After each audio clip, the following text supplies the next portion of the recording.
여러분 반갑습니다. 이번에 읽을 책은 플라톤의 국가입니다. 원서의 제목은 폴리테이아입니다. 우리말로 번역하면 정치체제, 통치체제가 되겠죠.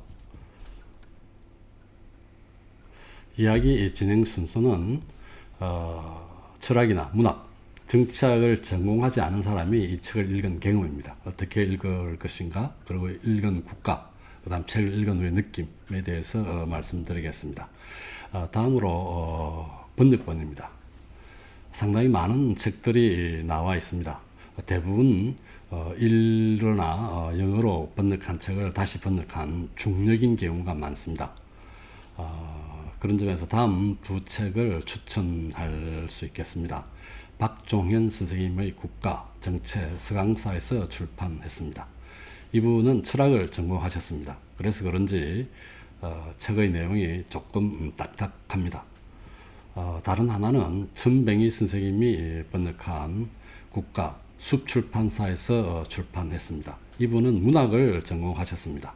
그리고 상당히 많은 플라톤 저서를 번역하셨습니다. 그래서 그런지 책을 읽기가 상당히 좀 편합니다. 그래서 처음 시작하는 분은 천뱅이 선생님의 국가, 이 책으로 책을 읽기 시작하면 좀 편할 것 같습니다. 군데군데 박종현 선생님의 책을 참조하면 많은 도움이 될 것 같습니다. 이 그림은 여러분 잘 아시다시피 라파엘로의 아테네 학당이라는 그림입니다. 교황의 서재인 서명의 방 벽화죠. 이 그림을 보면은 가운데 두 사람이 등장합니다. 플라톤, 그 다음에 아리스토텔레스죠. 플라톤은 손가락을 위로 향하고 있고 아리스토텔레스는 손가락을 아래로 향하고 있습니다. 이 손가락 방향은 이분들의 철학의 시작점이죠. 플라톤은 이데아죠. 이데아고 아리스토텔레스는 현실, 자연입니다. 그래서 이 두 분이 또 들고 있는 책이 좀 있습니다.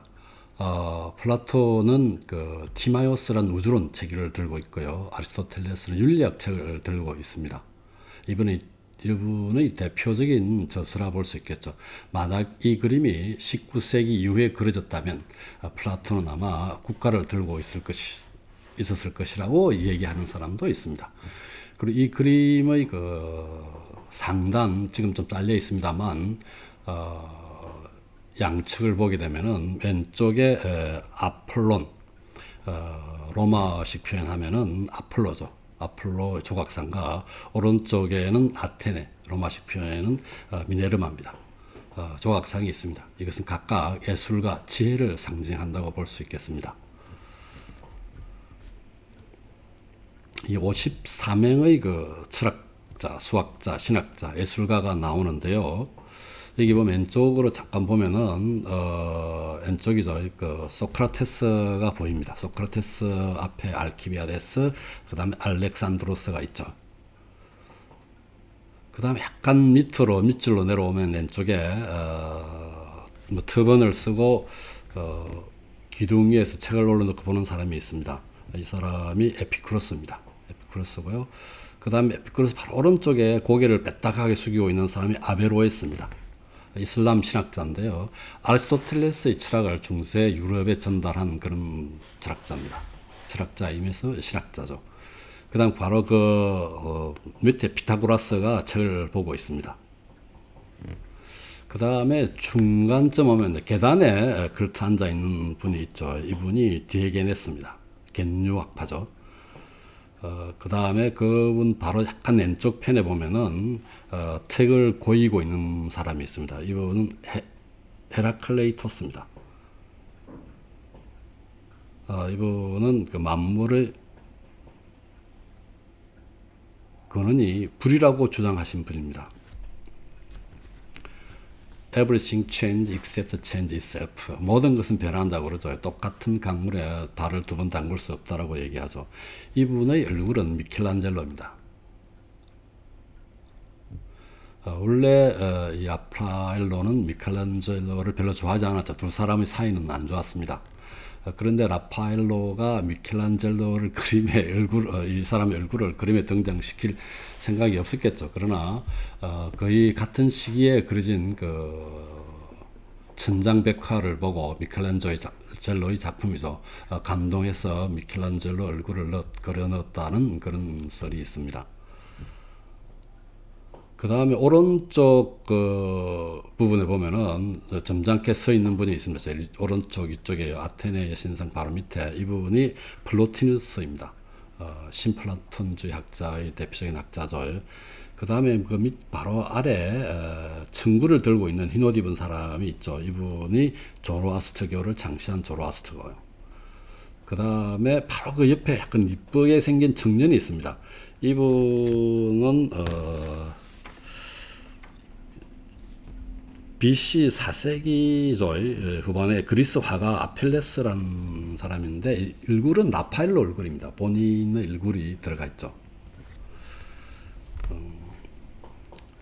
그리고 그 바로 그 앞에 있죠. 뒷모습을 보이는 분이 뒷모습을 지구본을 들고 있습니다. 지구본을 들고 있는 분이 프톨레마이오스입니다. 뒷모습이 보이죠.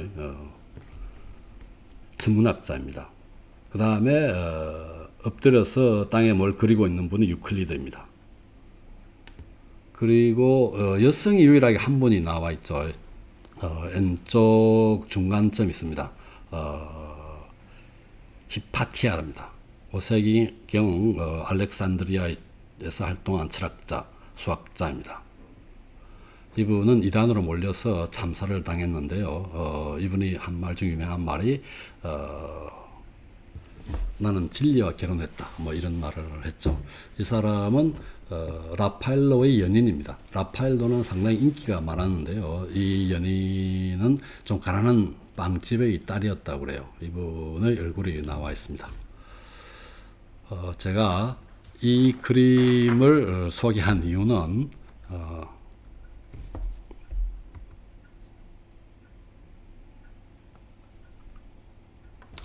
우리가 흔히 그 클래식 할 때, 클래식한 뮤직이죠.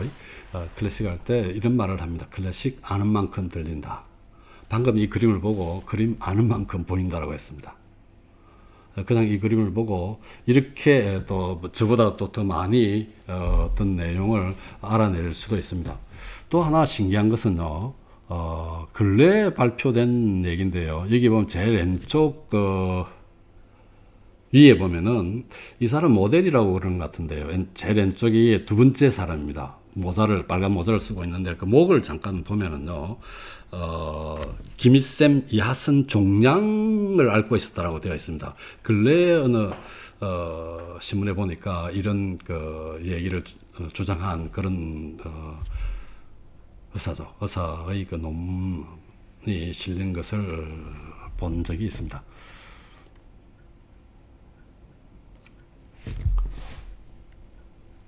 그래서 그림도 아는 만큼 보입니다. 고전도 역시 아는 만큼 읽힌다는 말씀을 드리기 위해서 이 그림을 소개했습니다.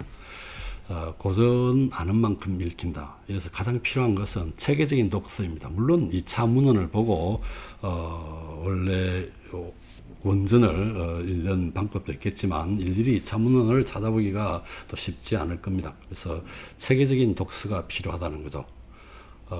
방금 우리가 얘기하고 있는 이 국가도 호메로스의 그 일리아스를 읽지 않고는 제대로 이해하기 어렵습니다. 특히 단테의 신곡 있죠. 단테의 신곡은 호메로스의 일리아스, 오디세이아, 베르길리우스의 아이네이스, 그 다음에 아리스토텔레스를 읽지 않고는 또 토마스 아퀴나스의 신학이죠. 이걸 읽지 않고는 제대로 이해하기가 어렵습니다. 그래서 1930년대 시카고대 총장을 지낸 허친스 박사와 그의 제자 아들러 박사죠. 제안한 프로그램이 있습니다. 서양 고전에서 중요한 책들을 뽑아서 책을 선택했고 하면서 또 읽기 프로그램을 제안했습니다. 이름하여 Great Books 프로그램, 우리말로 하면 위대한 저서 읽기입니다. 서양의 고전이죠. 이분들이 얘기할 때 동양의 고전이 중요하지 않아서 선정하지 않은 것이 아니라 그것은 동양인의 손에 의해서 선정되어야 하기 때문에 우리는 선정하지 않았다고 그러죠.